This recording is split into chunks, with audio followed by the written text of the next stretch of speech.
মধ্যপ্রাচ্যের দেশ ইরানের রাজধানী তেহরানে পারমাণবিক ও সামরিক স্থাপনাকে মূল লক্ষ্যবস্তু করে একাধিক হামলা চালিয়েছে ইসরায়েল। ইরানের স্থানীয় সময় ভোর 4টার দিকে তেহরানে একাধিক বিস্ফোরণের শব্দ শোনা যায়। ইসরায়েলের চালানো এই হামলার প্রাক্কালেই ইরানের প্রধান ইউরেনিয়াম সমৃদ্ধকরণ কেন্দ্র আগুনে পুড়ে গেছে।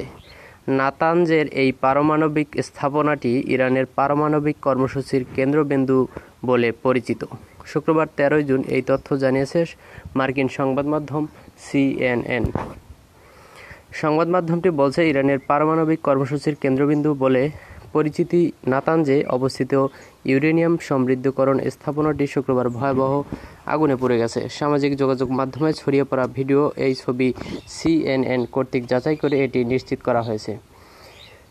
একই ধরনের তথ্য দিয়েছে ইরানের রাষ্ট্রীয় টেলিভিশনও।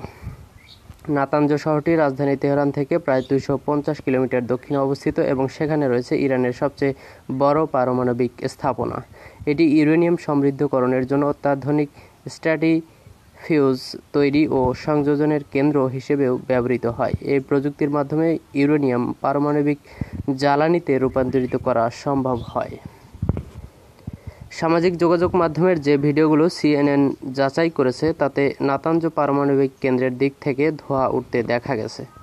ইরানের রাষ্ট্রীয় সংবাদ মাধ্যম প্রেস টিভির ভিডিওতে দেখা যায় স্থাপনাটি থেকে আকাশচুম্বী কালো ধোঁয়ার কুণ্ডলী উঠছে। নাসার fire information for resource management system অনুযায়ী স্থানীয় সময় রাত 2টার কিছু পরে সেখানে আগুনের সূত্রপাত হয়।